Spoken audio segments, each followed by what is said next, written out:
Alright, I need to start this video off by saying, what the fuck?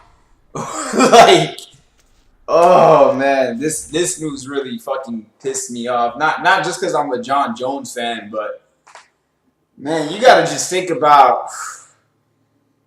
Alright, I'm gonna tell you really why this news pissed me off. I'm a Jon Jones fan, and I don't like seeing people, being proven to be cheaters or anything like that, especially when they're at the top of their sport, especially in a sport like MMA, which is still relatively new and growing. You know what I'm saying? Like, I'm not, I'm not saying they can't afford to take hits like this, but this ain't exactly good business. You feel me? But bro. Like, all right, let me go through his fucking UFC record right now, because we got to remember now. We got to really think about this. Like, we don't know how long he's been doing this for. We don't even know. We got to wait for the B test to come back. So, I mean, hopefully it comes back negative and everything can go back to normal. But let's see. Jon Jones came into the UFC 2008, right? And then so around 2009, 2010, 2011. 2011 was when he fought Shogun and won the light heavyweight championship, right?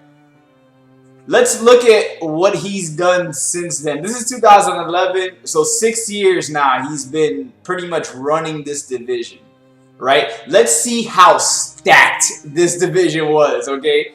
His list of opponents in order: Shogun, Rampage, Machida, Rashad Evans, Belfort, he's another cheater too. Chael Sonnen, Gustafsson, Glover Teixeira, and Cormier twice, and Ovin St. Preux. So we're talking about, I mean, that resume is really fucking good, man. You know what I'm saying? We went from Shogun to Rampage to Machida to Rashad Evans to Gustafsson and then Cormier twice. And like, aside from maybe Cormier, well, I don't even know after this last fight, but aside from Gustafsson, Jon Jones pretty much ended all those motherfuckers. You know what I'm saying? And, bro, light heavyweight went from maybe the most stacked, maybe the most entertaining division in all of combat sports, to be honest. And now they ain't really got nobody. I mean, yeah, they got Cormier, but shit, Rumble gone. Look like Jon Jones is about to be gone. Like, that division's not looking too great anymore. You know what I'm saying? And if I'm being real with you, this puts the UFC in a really bad spot, man. Because we're gonna have to see, number one, what Conor does after this Floyd Mayweather fight. Because I'm not trying to get into it too much, so I'm going to talk about that a little bit. But the reason I bring him up is because aside from Jon Jones, man, he's like the only other star in the roster. You know what I'm saying? There's a couple other guys that could potentially take that like elite draw spot, but they're not there yet. I don't think they'll get there before the end of 2017.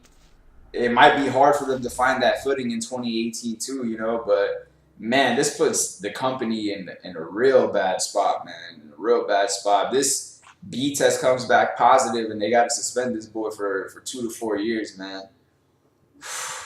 UFC's gonna have to do some recruiting, man. They're gonna have to start, forking over some money to these fighters, man. But damn, Jon Jones, I just don't get why you would do it. You know what I'm saying? I do believe that. I think he's good enough, and he's definitely got the physical capabilities to be able to beat Cormier clean, I feel. I mean, Cormier is a hell of a fighter, to be honest. You know what I'm saying? But, man. Like I said, we got to wait for the B test to come back, and, his striking coach is claiming that there is some foul play here. So, I do think there's something a little fishy about all of this. The timing seems kind of off, to be honest, in a lot of ways. But it's kind of hard to give Jon Jones that benefit of the doubt now. You know what I'm saying? As much as I would love to, as much as I would love for all of us to be wrong about it, he's kind of been through this before. You know what I'm saying? Not even just with recreational drugs, but with other performance-enhancing drugs. And we've heard the excuses, we've heard the justifications. We had that, that low testosterone score for the drug tests in the first Cormier fight, which is really suspect if you start to research it a little bit.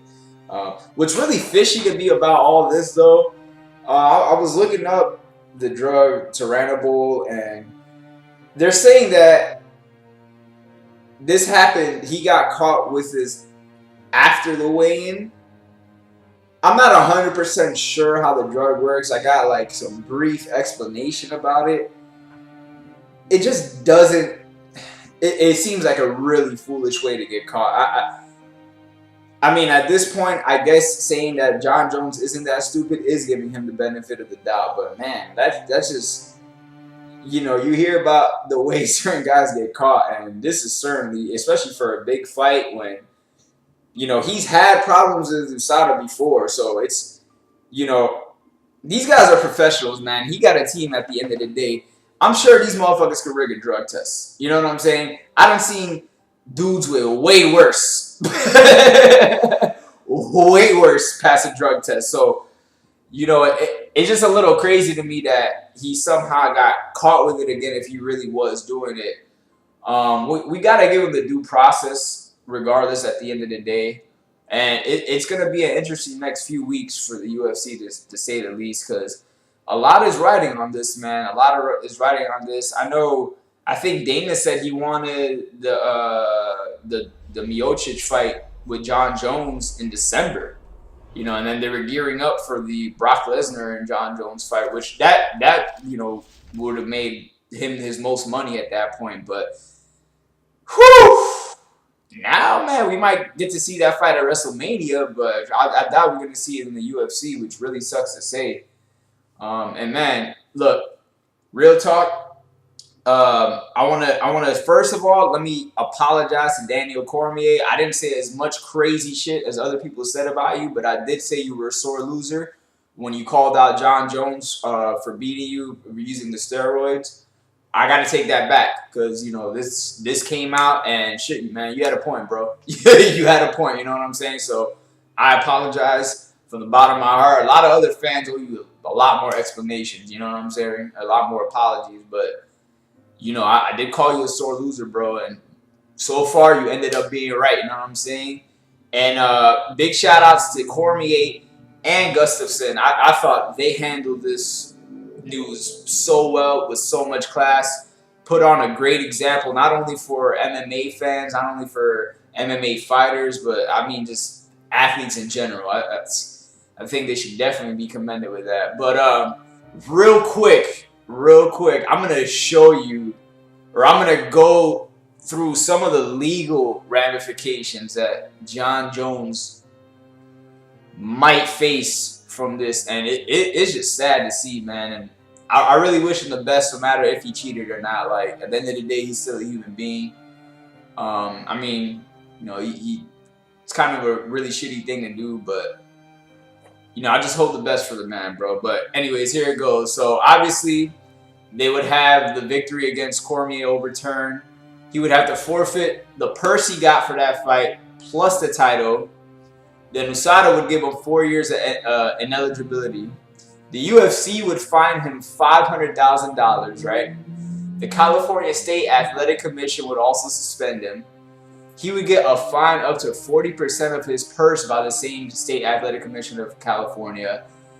And he could also face a potential civil lawsuit by Daniel Cormier, facing battery, I believe, because Cormier, obviously in the contract, he never agreed to fight a fighter that's like on PEDs. You know what I'm saying? So that's technically a breach of contract by Jon Jones. But it's just such a sad story, and it really sucks that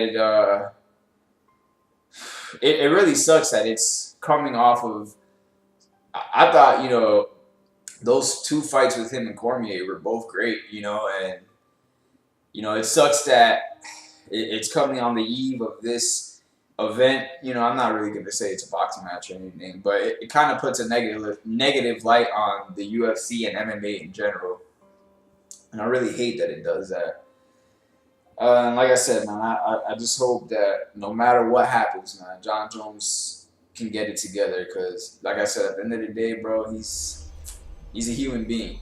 You know what I'm saying? He's a human being. We make mistakes. We remake the same mistakes. You know what I'm saying? A lot of times we face insecurities that lead us to believe that we need to do something that we don't need to be. I'm not trying to give him a pass or anything. You know what I'm saying? He should be condemned for this. If he is indeed found guilty, he should have to face the music and all the punishment that he's gonna get. But you know, I still, you know, he's a man. You know what I'm saying? I still wish the best for him. Uh, and I wish the best for the UFC and the MMA world in general, man. I'm a big boxing fan, but I'm not trying to see the UFC or MMA go anywhere, man. I got nothing but respect, nothing but love for that sport. Love watching their fights. Want to see it continue to grow and eventually become not a rival to boxing, but like I eventually want their revenue to, like, you know, I want their fighters to get paid like boxers. Pretty much is what I'm saying. You know what I'm saying? They fucking deserve it. You know. But yeah, man, that's it for this video. Stay tuned. Tomorrow, I might do it on Friday or Saturday. I'm gonna talk a little bit more about McGregor and Mayweather and really the implications that could have on just the world of combat sports. And I'm gonna break down what I think is going to happen, why it's gonna happen, and what I think Conor needs to do to even stand a chance in that fight. Other than that, fam, if y'all NBA fans, check the Kyrie and IT trade video. If you guys are fight fans, trust me, man, I got a lot more shit about the world of boxing I came to talk about. I've been getting caught up on a lot of shit, but haven't even addressed my boy Terrence Crawford unifying the 4 belts. I'll definitely get into that soon. And yeah, man. Other than that, you guys take care. Let's spread peace and love, man. Peace.